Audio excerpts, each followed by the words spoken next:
Dan dalam konteks ini, menyangkut Universitas Paramadina, kita mencoba untuk memainkan sebagian dari peran-peran itu.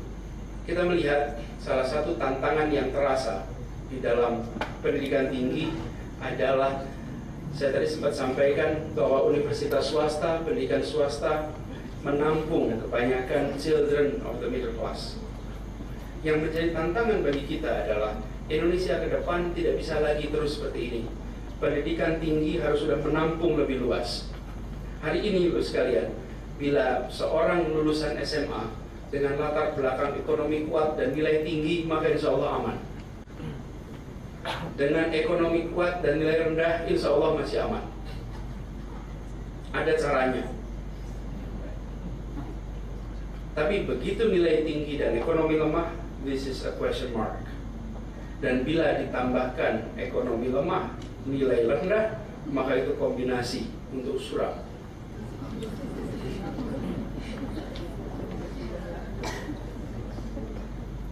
Hari ini kenyataannya yang berada di atas sini, yang mengenyam pendidikan tinggi dengan sangat aman.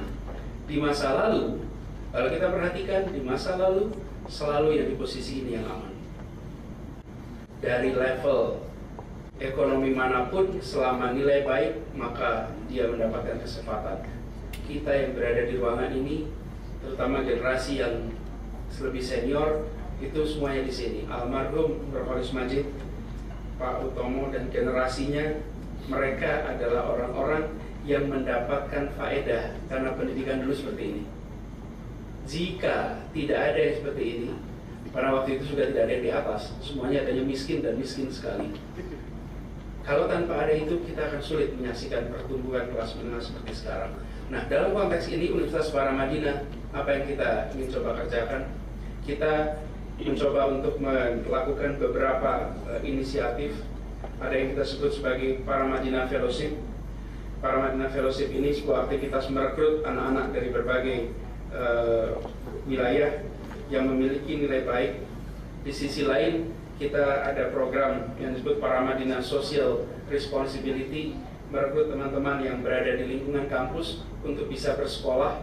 Yang satu di sini, ya semuanya di sini, semuanya bisa mendapatkan kesempatan. Bagi mereka yang sekarang sudah ekonominya kuat, bisa juga mendapatkan kesempatan untuk belajar. Harapannya semua bisa tercover. Tapi ada satu yang ingin saya sampaikan dalam konteks Universitas Paramadina. Melihat tantangan ke depan, ada persoalan fundamental, soal karakter, soal integritas. Di Universitas Paramadina, alhamdulillah, dengan kita menyelenggarakan mata kuliah anti korupsi sebagai mata kuliah dasar umum yang wajib diikuti oleh setiap mahasiswa, kita memulai terobosan baru, mencoba untuk menghasilkan anak-anak yang bisa bertahan menghadapi gelombang pragmatisme korupsi yang luar biasa kuat. Di samping itu ada aktivitas dual transkrip yang ini sering menjadi komplain bagi teman-teman mahasiswa. Ikut seminar untuk mengejar transkrip untuk dapat skor, tapi pilihannya adalah dengan adanya itu maka ikut seminar. Niatnya bisa jadi mencari skor, tapi kenyataannya duduk di tempat itu belajar berdiskusi, melihat pengetahuan-pengetahuan yang baru, ikut kegiatan. Sama seperti kuliah. Kalau saja kuliah tidak perlu transkrip, tidak perlu nilai, kan juga nggak apa-apa, kan? Yang penting kan belajarnya. Tapi tetap ada transkripnya, tetap ada nilainya, karena tujuannya memang adalah untuk merangsang anak-anak belajar dan punya pengukuran yang baik. Nah, ini adalah sebagian dari usaha kita, dan alhamdulillah kegiatan terobosan-terobosan ini yang tadi kami sampaikan, bahwa Universitas Paramadina kecil, Universitas Paramadina muda, tapi alhamdulillah ini bisa menjadi referensi bagi banyak pihak. Mata kuliah anti korupsi misalnya. Mata kuliah anti korupsi misalnya sekarang alhamdulillah mulai di-refer, mulai digunakan sebagai patokan baik di Departemen Pendidikan Nasional maupun Kementerian Pendidikan Nasional maupun di aktivitas-aktivitas KPK dan lain-lain. Ini terobosan yang alhamdulillah kecil tapi punya efek yang cukup besar.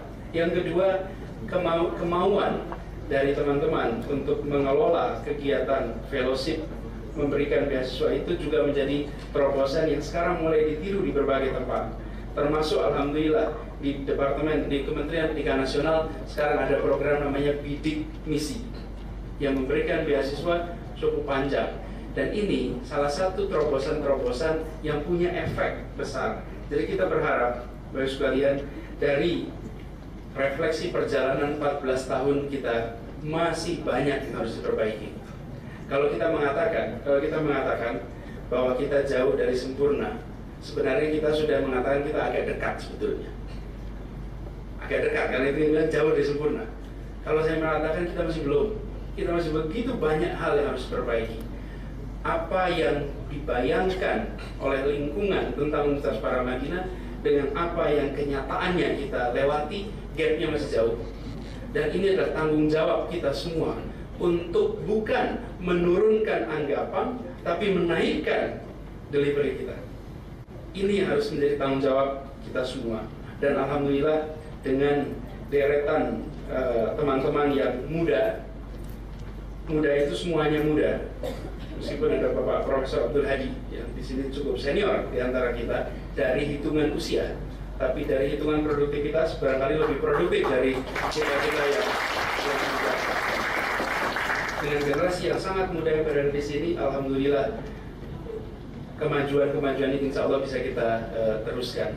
Dan sebagai catatan barangkali terakhir, sebagai penutup, kita semua berharap bahwa refleksi kita tentang situasi pendidikan nasional bukan saja untuk menunjukkan ada masalah, tapi menunjukkan bahwa Universitas Paramadina bisa berperan untuk ikut menyelesaikan tantangan-tantangan yang tadi sempat dipaparkan dalam presentasi kami. Dan sebagai penutup, barangkali Ibu sekalian, mudah-mudahan di dalam perjalanan Universitas Paramadina 1 tahun ke depan kita bisa lebih mendorong terutama pada pengelolaan manajemen kita. Dengan sebentar lagi kita berharap bisa melakukan relokasi. Bila kita sudah bisa mendirikan tempat rumah baru untuk kita, maka tantangan bagi kita bukan semata-mata soal membangunnya, tapi tantangan bagi kita adalah bagaimana suasana kerja yang ada selama ini kita bisa pertahankan yang baik, kita hilangkan yang negatif, bisa sama-sama merasakan Universitas Paramadina bukan saja tempat mengabdi, tapi juga Universitas Paramadina tempat kita mengembangkan.